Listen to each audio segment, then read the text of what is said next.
열매 거두는 자라는 제목으로 함께 하나님의 말씀을 나누도록 하겠습니다. 따라 하시겠습니다. 열매 거두는 자, 열매 거두는 자.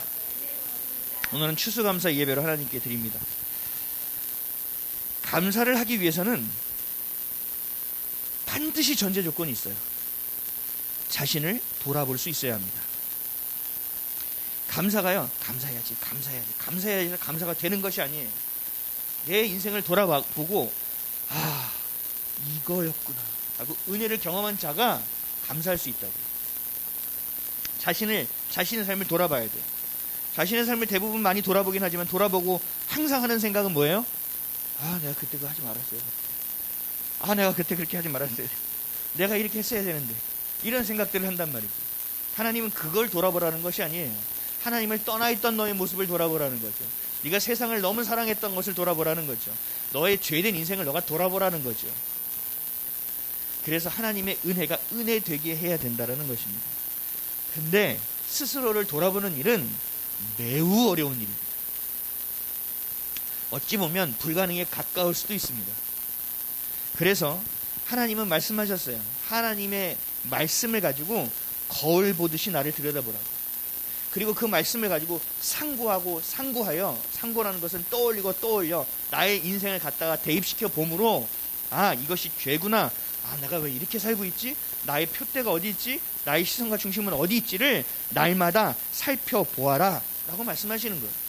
그리고 또 건강한 공동체를 주셔서 자신의 모습을 보는 훈련을 시키시는 거예요. 그리고 서로가 서로의 모습을 보고 판단하고 정죄하는 것이 아니라 중보하고 기도하고 섬길 수 있도록, 그래서 스스로를 돌아보고 돌이켜 주께 돌아와 감사할 수 있는 인생을 살게 한다는 것이죠. 감사는 내게 있는 것을 보고 이것도 감사 이게 아니라는 거예요. 근데 그렇게 돼도 사람들은 인정하지 못합니다. 그리고 자신의 모습을 스스로만 알지 못하는 어처구니 없고 안타까운 상황을 계속 살아갑니다.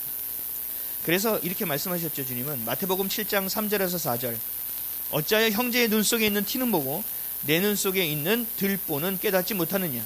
보라, 내 눈 속에 들보가 있는데 어찌하여 형제에게 말하기를 나로 내 눈 속에 있는 티를 빼게 하라 하겠느냐. 자신을 돌아보는 것은 굉장히 어렵다는 얘기예요. 다른 사람의 저기 고춧가루 하나 묻은 거는 고춧가루 2층에 불났어 이렇게 얘기해 줄 수 있는데, 내 안에 있는 것은 들보, 어떤 이런 우리 옆에 있는 이 로마 같은 이 기둥, 이런 기둥이 내 앞에 있는데도 나는 못 본다는 얘기예요. 우리가 얼마나 미천한 존재이고 얼마나 부족하고 얼마나 연약한 존재인지를 알아야 합니다. 그래서 자신을 알고 있다라고 생각하는 것은 매우 위험한 판단이에요. 자신이 자신을 알고 있는다고 내가 생각하고 이것을 픽스시키는 것은 굉장히 위험한 생각이에요. 자신의 모습을 보지 못할 때, 또 알고 있다고 착각할 때, 그럴 때 하나님은 너무 위험한 순간이기 때문에 모든 것을 멈추십니다. 마치 전기가 파바박 튀어서 어디로 감전될지 모르는 상황에 우리는 두꺼비집을 내려야 하듯이 하나님은 믿음의 우리의 삶의 두꺼비집을 내려버리시는 거예요. 그래서 하다 보면 잘 되는 게 하나도 없어요. 뭐가 돼도 자꾸 꼬이기만 해요. 내 힘으로 하다 보면 또 다른 문제가 또 생겨버려요. 그래서 결국은 하나님 앞에 나자빠지게 만드는 거예요. 야, 내가 전원 껐는데 너 계속 움직이면 뭐하니? 스마트폰에 배터리가 다 됐는데 너 계속 만지고 껐다 켰다 해보면 뭐하니? 안 돼. 야, 전원을 꽂아야지. 그럼 어떻게 해야 돼? 나한테 와야 돼, 너. 이 얘기를 주님께서 반복하시는 거예요. 어떤 것도 할 수 없도록 만드시고 스스로를 돌아보게 하시고 힘을 완전히 빼게 하신다고요. 그것이 하나님이 우리의 이 위험하게 자신으로 인식하지 못하고 돌아보지 못하고 감사를 놓친 자들을 위해서 하는 하나님의 방법 중에 하나입니다. 하나님은 멈춰버리십니다. 그리고 하나님만을 찾을 수 있는 겸손한 마음을 내 마음에 차곡차곡 담게 하십니다. 겸손한 자는 반드시 자신을 돌아보게 되어 있어요. 어떤 상황 가운데서도 나를 누가 판단하고 비방하더라도 나를 돌아보게 되어 있어요. 그 돌아본 것을 붙들고 기도하게 되어 있는 거죠. 자신의 들보를 찾게 되어 있다는 거예요. 그리고 은혜를 찾게 되어 있고 그 은혜 앞에 무너지게 되어 있습니다. 그리고 시작되는 것이 뭔지 아세요? 진실한 회개예요. 그때 회개의 시작점에서 주님은 다시 두꺼비 집에 코드를 올리기 시작합니다. 자신을 돌아보는 자는 반드시 회개하게 되어 있어요. 회개하는 자만이 감사할 수 있어요. 감사하는 자만이 진리인 하나님의 말씀을 내 마음에 품고 세상에서 살아갈 수 있게 됩니다. 그런 자를 하나님은 열매 맺은 자라고 말씀하십니다. 열매 맺게 하는 것에서 멈춰지는 것이 아니라 그 열매를 거두게 하십니다. 그리고 맛보게 하시고 그 열매를 나누게 하십니다. 이것이 하나님이 가장 원하시는 일이에요. 여러분들이 있는 자리에서, 여러분들이 숨쉬고 호흡하는 그 자리에서, 여러분이 밟는 땅마다 하나님께서 가장 원하시는 일이 바로 이거예요. 진실한 고백이야. 그 진실한 고백이 내 삶의 자리에서 진실한 행함과 태도로 발현되는 거, 연결되어지는 거. 그래야만 열매가 맺혀질 수 있기 때문에. 오늘 본문을 보면 씨 뿌리는 자의 비유가 나옵니다. 여러분 잘 아시는 거죠. 한 농부가 씨를 뿌렸어요. 하나는 길가에 떨어졌고, 하나는 돌밭에 뿌려졌고, 하나는 가시넝쿨에 뿌려졌고, 하나는 좋은 밭에 뿌려졌다는 비유예요. 근데 이 비유를 우리가 잘 새겨봐야 돼요. 한 농부가 씨를 뿌렸죠. 근데 길가에 떨어졌죠. 그랬더니 어떻게 됐어요? 금세 새들이 날아와서 먹어버렸어요. 이 씨는 심겨지기는 했어요. 근데 뿌리를 못 내렸어요. 뿌리도 못 내렸답니다. 그리고 인생이 끝나버린 거예요. 다른 씨는 돌밭에 뿌려졌어요. 돌밭이라는 것은요, 흙이 많지 않다는 얘기예요. 흙이 있었기 때문에 뿌리는 내릴 수 있었어요. 근데 흙이 많지 않으니까 뿌리를 깊이 내릴 수는 없었죠. 밀알이 썩어졌어요. 그래서 뿌리는 내렸단 말이에요. 근데 깊이 뿌리를 내릴 수 없었기 때문에 아주 여리여리한 식물로 잠깐 살다가 끝나버립니다. 이 밀알의 썩음이 헛된 것이 돼버린 거죠. 금세 말라버렸어요. 또 다른 씨는요, 가시나무 가운데 떨어졌어요. 가시넝쿨에. 뿌리도 내렸어요. 이번에는. 그리고 줄기도 자랐어요. 힘껏 자라가는 것처럼 보여요. 열매를 향하여 한 걸음 한 걸음 계속 뛰는 것처럼 보여져요. 그런데 이 생명을 둘러싸고 있는 가시나무 넝쿨로 인하여 더 이상 자라지 못해요.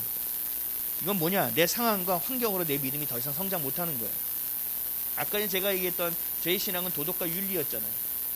만약 4대부적인 그런 걸 가지고 있었거든요. 삼강오륜 이런 게 믿는 자가 있는 가장 표대였거든요.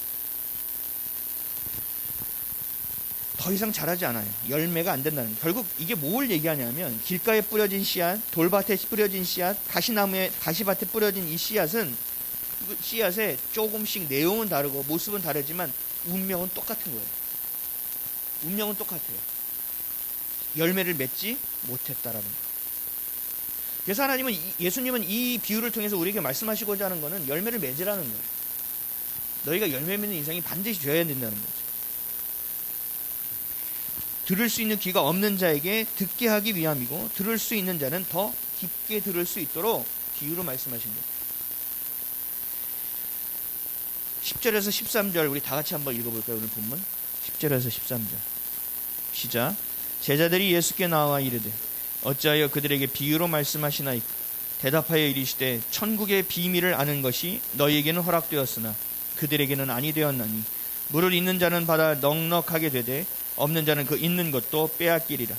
그러므로 내가 그들에게 비유로 말하는 것은 그들이 보아도 보지 못하며 들어도 듣지 못하며 깨닫지 못함이니라. 아멘. 이렇게 비유로 얘기해도 그럼에도 보아도 보지 못하고 들어도 듣지 못하고 깨닫지 못하는 사람이 대부분이라는 얘기예요. 이것을 또 예수님은 이사야 말씀을 통해서 이렇게 인용하셨습니다. 14절에서 18절이에요. 시작. 이사야의 예언이 그들에게 이루어졌으니 일렀으되 너희가 듣기는 들어도 깨닫지 못할 것이요 보기는 보아도 알지 못하리라. 이 백성들의 마음이 완악하여져서 그 귀는 듣기에 둔하고 눈은 감았으니 이는 눈으로 보고 귀로 듣고 마음으로 깨달아 돌이켜 내게 고침을 받을까 두려워함이라 하였느니라. 그러나 너희 눈은 봄으로 너희 귀는 들음으로 복이 있도다. 내가 진실로 너희에게 이르노니 많은 선지자와 의인이 너희가 보는 것을 보고자 하여 보지 못하였고 너희가 듣는 것들을 듣고자 하여도 듣지 못하였느니라. 그런즉 씨 뿌리는 비유를 들으라. 아멘. 이사야의 예언이 그들에게 이루어졌어요. 성취됐다는 얘기. 우리가 얘기했던 그 모세, 다윗, 엘리야, 엘리사, 이 어마무시한 사람들 아시죠? 이 사람들은 이 땅에서 예수님을 만났습니까? 못 만났어요. 성경이 이렇게 기록될 것이란 걸 알았을까요? 물론 이사야는 알고 예언을 했지만 아마 그 머릿속과 그 상상 안에서는 없었을 거예요. 우리는 이 모든 것을 보았잖아요. 우리는 이들이 보지 못한 예수 그리스도의 이 땅에 오심과 그리고 이 땅에서의 죽음과 이 땅에서의 부활을 맞닥뜨린 자들이잖아요. 그리고 이제는 다시 오실 그 재림을 기다리고 있는 자잖아요.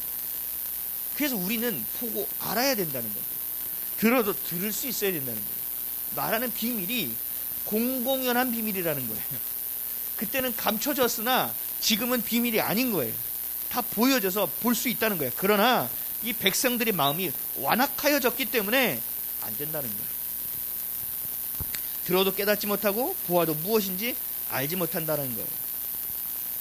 마음이 완악해진 거예요. 마음이 완악해졌다는 것은요, 내 마음이 악을 좋아하게 됐다는 거예요. 죄를 좋아하게 됐다는 거예요.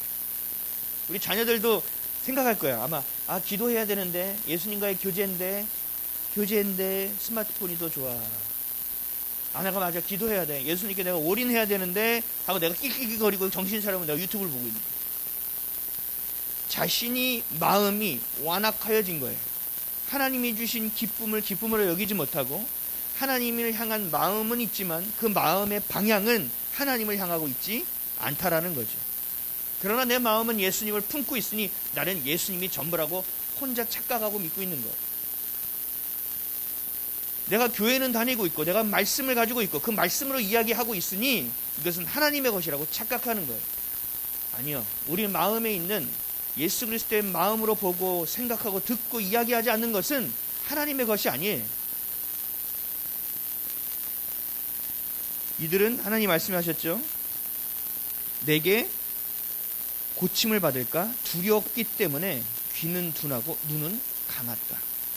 이건 뭔지 아세요? 예수님께 치유받고 예수님의 사랑을 받기를 거절했다는 얘기예요. 왜요? 죄가 좋다는 거예요. 내가 이 땅이 좋다는 거예요.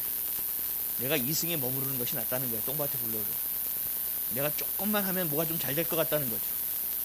이 삶에서 더 이상 억울해서 내가 못 가겠다는 거죠. 내가 요 누리고 있는 거 조금만 더 누리겠다는 거죠. 지금 이 땅이 너무 좋다라는 얘기죠. 지금 한국교회가 지금 난리가 났어요, 여러분. 온라인으로 계속 예배 드리다가 지금 대면 예배로 전환했잖아요. 교회를 안 나오는 거예요. 그래서 나오라니까 굳이 나가야 되냐는 거예요. 여러분 1년 만에 완전히 뒤집어졌어요. 그러면 본인은 생각해야 돼요. 내가 변했구나. 내가 주님을 사모하는 마음이 없네가 아니에요. 야, 교회가 이렇게 율법적인지 몰랐네. 아니 마음으로 하면 됐지 무슨 격식을 따지고 뭘 따져. 이건 율법 아니야? 이렇게 착각해버려요. 아니죠. 하나님을 예배하는 게 뭔지 모르는 거예요. 하나님을 찬양하는 것이 뭔지 모르는 거예요. 공동체가 뭔지 모르는 거예요. 지금껏 교회에서 그것을 배우지 못했다는 얘기예요.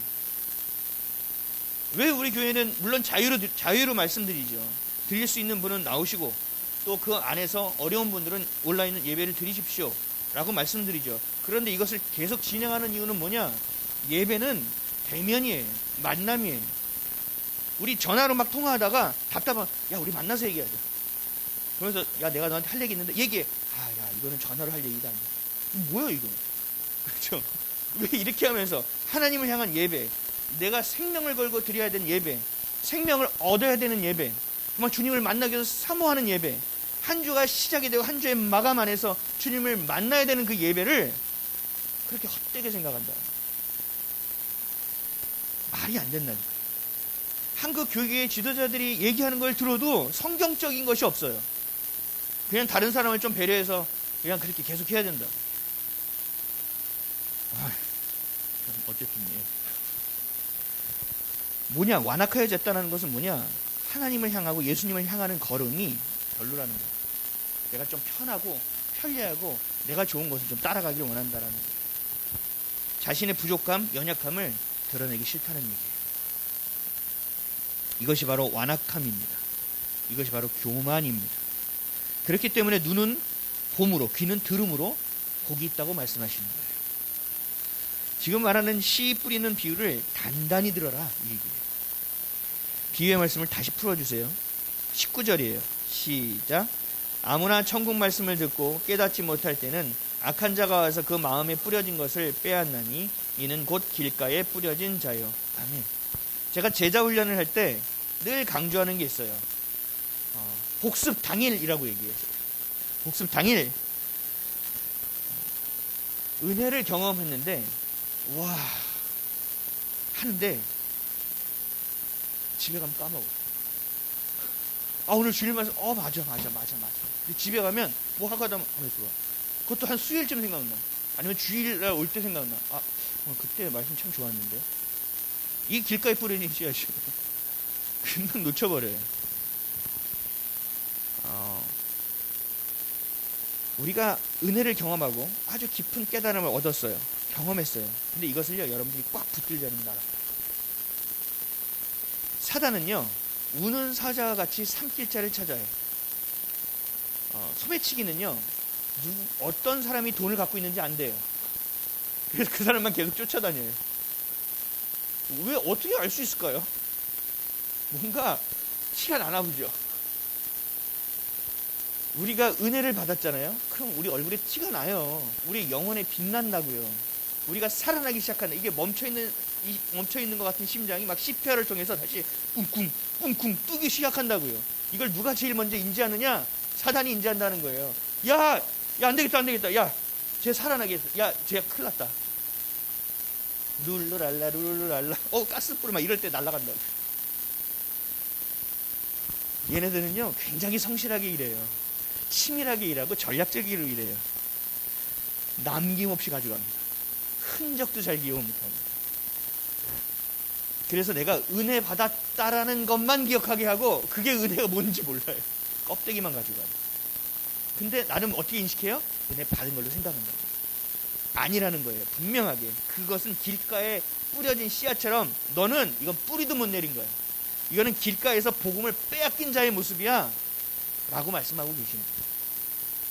그러니까 우리가 은혜를 받았어 만이 중요한 것이 아니라는 거죠. 꽉 붙들어야 된다는 거죠. 이번에 20절 21절이에요. 시작.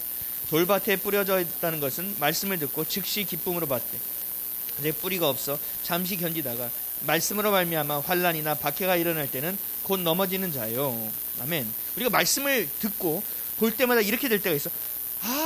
이게 죄구나. 이게 은혜구나. 맞아. 하나님 진짜 살아계시지. 대박이야. 내가 왜 이것을 기억을 못했지? 하고 냄비처럼 막 뜨겁게 끓어내는 거예요. 막 끓었어요. 막 반응해요. 근데 더 이상 뿌리를 내리지 못하니까 집에 가면서 갑자기 차가 꽉 끼어들어요. 교회에서 나가면서 저놈은 이런 10장생부터 시작해가지고 이런 10cm 막 이렇게 되는 거예요. 그러면서 집에 가면서 이제 운전하죠. 그럼 내가 은혜 받았던 게 10장생의 믿음이 열렸나? 이제 내가 착각하기 시작하는 거예요. 막 섞이기 시작하는 거예요. 집에 가서 그래 막 교회에서 대출 주님께서 해주실 거야. 반드시 월요일날 해서 내가 반드시 어려움을 막게 하실 거야. 할렐루야 그랬는데 그 대출 받는 시간까지 안 돼. 어떡하지?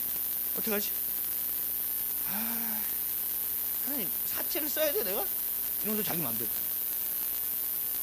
뿌리를 못 내리는 거예요. 내가 믿게 됐어요. 은혜는 경험했어요. 근데 그 말씀을 붙들고 가야 되는데 다시 자기의 자리에 원위치해버리는 거예요. 뭔가 믿음이 생길랑 말랑하고 다시 제자리에 가는 거예요. 내가 예수를 향하는 것처럼 여기다가 다시 원래 생각으로 돌아가는 거예요. 이게 바로 돌밭에 뿌려지는 씨앗이에요. 복음은 들었어요. 그리고 품었어요. 근데 금세 빼앗겼어요. 22절이요. 시작. 가시떨기에 뿌려졌다는 것은 말씀은 들으나 세상의 염려와 재물의 유혹에 말씀이 막혀 결실하지 못하는 자요. 가시떨기는요, 이게 세상을 의미해요. 그러니까 우리가 천국 소식을 들었어요. 복음을 들었어요. 생명을 들었어요. 그러면 우리 안에 소망이 생기거든요. 기대가 막 생겨요. 그래, 할 수 있어. 맞아, 주님은 살아계시지. 그래서 살아갈 이유도 생겼어요. 놀라워요. 근데 다시 삶의 자리로 딱 돌아가는 순간 이 진리는 진리가 아니에요. 마치 우리가 찬장 같은 데다가 뭘 이렇게 올려놓는 거죠. 올려놓고 이게 좋아. 맞아, 자랑스럽게 올려놨어요. 근데 이게 시간이 가면 거기에 뭐가 쌓여요? 먼지가 쌓이고. 이게 내가 장시장을 여기다 왜 해놨는지부터 기억이 안 나기 시작하는 거죠. 목구멍이 포도청이에요. 이건 뭐냐? 타협을 얘기해요. 믿음을 지키려는 것처럼 보였는데 내가 이 믿음을 지키고 가다가 이거 더 크게 잃게 생겼어. 내가 주님이 원하시는 것을 하고 가다가 보면 나 승진은 안 될 것 같아. 내가 주님을 따라가다 보면 이거 직장을 잃을 것 같아. 내가 여기서 정말 주님의 말씀대로 살면 진짜 얘는 제정신이 아니란 놈으로 비난받을 것 같아 라는 현실 가운데 딱 부딪히는 거예요. 그래서 욕심과 두려움으로 내 복음을 빼앗깁니다. 잘하긴 했어요. 그래서 보면 봉사도 하고 헌금도 잘하고 정말 주님이 충성된 자처럼 보여져요. 근데 세상에 나가면 다른 사람이 되어 있다는 거죠. 이게 바로 가시넝쿨, 가시밭에 뿌려진 씨앗이에요. 가시떨기에 뿌려진 씨앗. 타협하는 거예요. 근데 그 타협도요, 다 이유가 있어요. 다 자기 합리화예요. 성경에서 아니라 그러면 아닌 거예요, 여러분. 제발 성경을 진리라고 얘기하면 그 진리를 믿으셔야 돼요. 자꾸 그 상황에서 내가 생각한다니까. 자꾸 거기서 내 마음을 갖다 대요. 그래서 어디서 들은 거를 갖다가 잘 꿰매가지고 그럴듯하게 보여서 나만 거리낌이 없다면 되는 것처럼. 그래서 자신을 인식해야 돼요. 계속 자신을 들여다봐야 된다는 거예요. 사랑하는 성도 여러분, 여러분은 어떤 씨앗입니까? 길가에 뿌려진 씨앗입니까? 아니면 돌밭에 뿌려진 씨앗입니까? 아니면 가시떨기에 뿌려진 씨앗입니까? 중요한 것은 그 복음을 듣고 내 마음에 품어야 돼요. 그 말씀을 내가 은혜를 받았으면 그것을 내가 꽉 부여잡아야 돼요. 그리고 이것을 잊지 말아야 돼요. 놓치지 말아야 돼요. 좋은 땅에 떨어진 씨앗도 있어요. 23절이에요. 읽겠습니다. 시작. 좋은 땅에 뿌려졌다는 것은 말씀을 듣고 깨닫는 자니 결실하여 어떤 것은 100배, 어떤 것은 60배, 어떤 것은 30배가 되느니라 하시더라. 아멘. 씨를 뿌리고 그 씨를 품는 것은 내가 해야 돼. 여기에서 필요한 것이 내 의지예요. 여기서 필요한 것이 내 수고와 내 노력이에요. 근데 그 다음은 물을 주시고 햇볕을 주셔서 자라게 하시는 분은 하나님이에요. 하나님의 진리의 말씀의 그 길을 믿음으로 걸어낼 때 열매가 생긴다는 거예요. 그럴 때 하나님이 30배, 60배, 100배의 결실을 얻게 해요. 근데 많은 사람들은 자꾸 30배, 60배, 100배만 봐요. 그래 놓고 어떤 분은 저 이런 분 봤어요. 내가 헌금을 이 금액을 했으니 계산기를 두들겨 30배면 얼마야? 60배면 얼마지? 100배면 오 할렐루야, 하나님 진짜 좋으신 하나님, 좋으신 하나님, 이런 분이 있어요. 이건 30배, 60배, 100배가 좋은 게 아니에요. 열매가 있느냐 없느냐가 중요한 거예요. 하나님 앞에 뿌리를 내리면 시냇가에 심는 나무가 되면 철을 따라 열매를 맺게 되어 있는 거예요. 그 열매가 몇 개인지는 주님이 정하시는 거라니까요. 내가 정말 100배가 나올 것처럼 심었는데 열매가 7개밖에 안 열렸네? 그럼 어떻게 해야 돼요? 뭐야? 이렇게 돼야 돼요? 아니지. 하나님이 7배가게 안 준 이유가 있을 거 아니에요. 할렐루야, 감사합니다. 하나님 실수하지 않으신 분, 하나님 선하신 분, 하나님 7개 주님께 드릴 테니 주님 사용하여 주옵소서. 겸손하게 나를 돌아봐야 된다는 거예요. 왜요? 하나님은 실수하세요? 안 하시죠. 하나님 우리 사랑하지 않으세요? 사랑하시죠. 어떻게 사랑하는 자녀에게 떡을 달라는데 돌을 줄 부모가 어디 있냐는 거예요. 아직도 나를 못 믿겠냐는 거예요. 좋은 땅에 뿌려진 씨앗은 자라납니다. 내가 믿음의 진실의 고백을 하면요, 내 행위가 따라오게 되어 있어요. 반드시. 그러면 우리가 주님의 말씀을 붙들고 예수님이 나의 그리스도입니다, 하나님이 나의 주님이라고 고백하는 자는 반드시 열매가 있게 되어 있다. 이 열매는요, 주님이 주시는 거예요. 어느 날은 열매가 없을 수도 있어요. 그럼 할렐루야, 주님 이 안에서 자족함을 배우겠습니다. 하나님 제가 잘못한 것을 가르쳐 주십시오. 어느 날 열매가 많았어요. 와 대박, 쟤네들은 잘 안 하더니 내가 주님을 사랑하니까 난 더 주셨네. 교만 떠는 것이 아니라 주님 그러면 이것을 어디에 나누면 좋겠습니까? 주님의 중심에 우리가 시선과 중심을 딱 꽂아 놓을 때 우리 열매 맺게 되는 거예요. 그럼 주님이 그 다음에 열매를 줄까 아닙니까? 당연히 주시겠죠. 주님의 원하시는 뜻은 뭐예요? 너에게 내가 생명을 줄 테니까 생명을 나누라는 거예요. 너에게 사랑을 줄 테니까 사랑을 나누라는 거예요. 근데 우리가 생명되고 사랑되는데 어찌 주님이 그것을 안 주실 수 있겠냐는 거예요. 눌러 흔들어 넘치도록 채워주리라. 30배, 60배, 100배로 너에게 채워주리라고 말씀하시는 거예요. 마태복음 7장 16절에서 21절에 이렇게 말씀하세요. 그들의 열매로 그들을 알지니 가시나무에서 포도를 또는 엉겅퀴에서 무화과를 따겠느냐. 이와 같이 좋은 나무마다 아름다운 열매를 맺고 못된 나무가 나쁜 열매를 맺나니 좋은 나무가 나쁜 열매를 맺을 수 없고 못된 나무가 아름다운 열매를 맺을 수 없느니라. 아름다운 열매를 맺지 아니하는 나무마다 찍혀 불에 던져지느니라. 이러므로 그들의 열매로 그들을 알리라. 나더러 주여 주여 하는 자마다 다 천국에 들어갈 것이 아니요 다만 하늘에 계신 내 아버지의 뜻대로 행하는 자라야 들어가리라. 아멘. 하나님의 뜻대로 행할 때 뭐가 생긴다고요? 열매 있는 자만 들어올 수 있다는 얘기예요. 좋은 나무의 열매, 나쁜 나무의 열매 얘기하죠. 나쁜 열매도 있다라는 얘기예요. 우리가 삶을 살아가면 반드시 무언가는 맺힌다는 거예요. 반드시 열매는 있는데 그것이 주의 열매냐 그렇지 않느냐, 육의 열매냐 영의 열매냐, 하나님의 것이냐 세상의 것이냐, 네 의냐 하나님의 의냐를 명확하게 주께서 보겠다는 거예요. 우리는 사람을 만나면 첫인상을 보죠. 그렇죠? 그리고 그 사람의 프로필을 봐요. 그러면 그 사람이 살아온 것이 이렇게 보여지죠. 하나님은 그거 보지 않으세요. 열매를 보고. 그리고 우리를 판단하십니다. 왜요? 너가 그 과정을 잘 살아왔으면 그 열매가 맺어질 거야. 우리가 눈에 보이는 그 열매를 얘기하는 게 아니에요. 하나님이 보실 때 유효한 열매를 얘기하는 거예요. 여기서 말하는 좋은 열매죠. 믿음으로 고백하는 것은 구원의 여정의 시작점이에요. 그 여정을 건너면 반드시 열매를 맺게 되어 있다는 것입니다. 그 열매를 우리를 판단하시겠다는 것이 하나님의 생각이에요. 그래서 아까 전에 제가 자녀들한테 얘기했죠. 학교 가는 거 스펙 그렇게 중요하지 않다고. 제가 대학 시험을 보는데 많이 낮췄어요. 그래서 선생님들과 많은 그 학교 교수님까지도 너는 수석 아니면 차석을 할 수 있는 수준이다 라고 얘기하셨어요. 근데 제가 어떻게 될게요? 떨어졌어요. 그날 얼마나 술을 퍼먹었는지. 하나님 있으면 나와봐 뭐 이러면서 하나님이 상을 엎은 분으로 전 여겨진 거예요. 내가 하나님께 똑바로 안 서 있다고 나를 이렇게 해?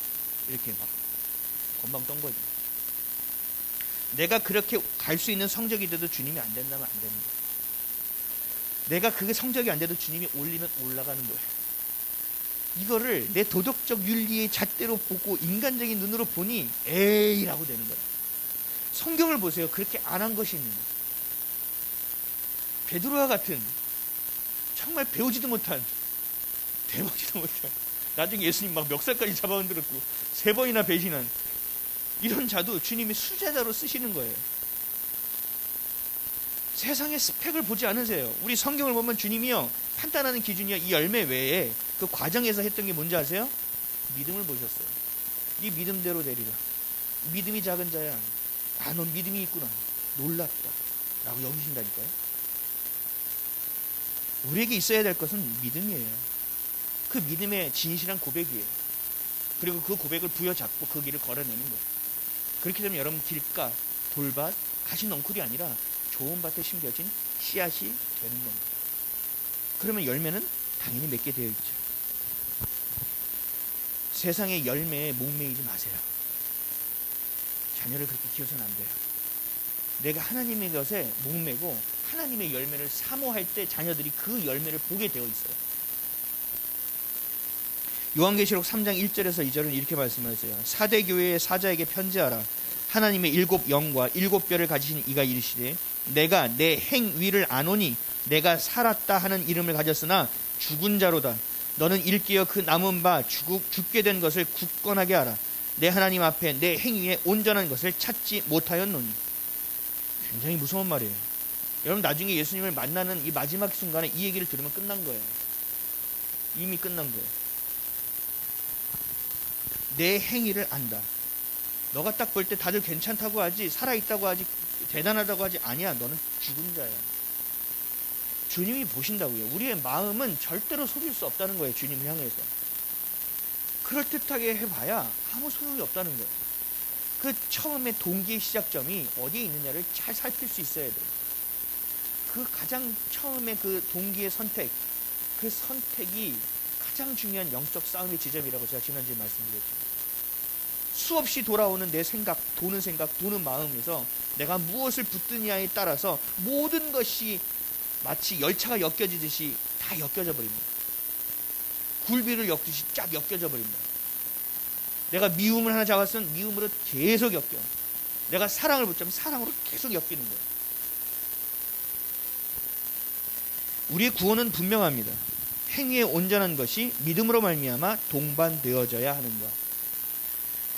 한 알의 썩어진 밀알이 우리의 삶에 연결되어져야만 하나님은 좋은 씨앗, 좋은 땅에 심겨진 씨앗이라고 말씀하십니다. 길가를 제외하고는 돌밭에서도 뿌리는 내렸어요. 가시떨기에서도 뿌리는 내리고 자라기도 했어요. 근데 문제는 뭐예요?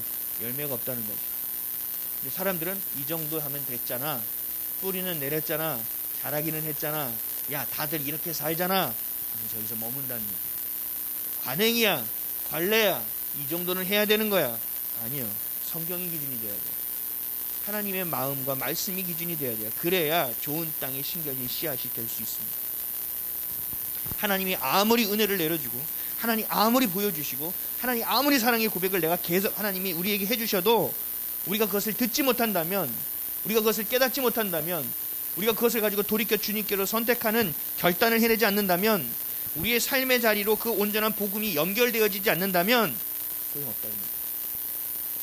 이 비유는 굉장히 무서운 비유예요. 나의 씨앗은 어디 있는가를 살피셔야 돼요. 사랑하는 성도 여러분, 열매 맺는 자 되시기를 바랍니다. 열매 거두는 자가 되시기 바랍니다. 기도의 자리에서 말씀에 자신을 비춰보고 회개함으로 하나님이 원하는 진짜 열매, 30배, 60배, 100배 혹은 마이너스라 할지라도 주님만을 끝까지 신뢰하여 주님이 주시는 것으로 우리의 자녀에게 먹이고 사랑하는 자에게도 먹일 수 있는 저와 여러분 되시기를 주님의 이름으로 간절히 축원합니다. 아멘. 기도하겠습니다.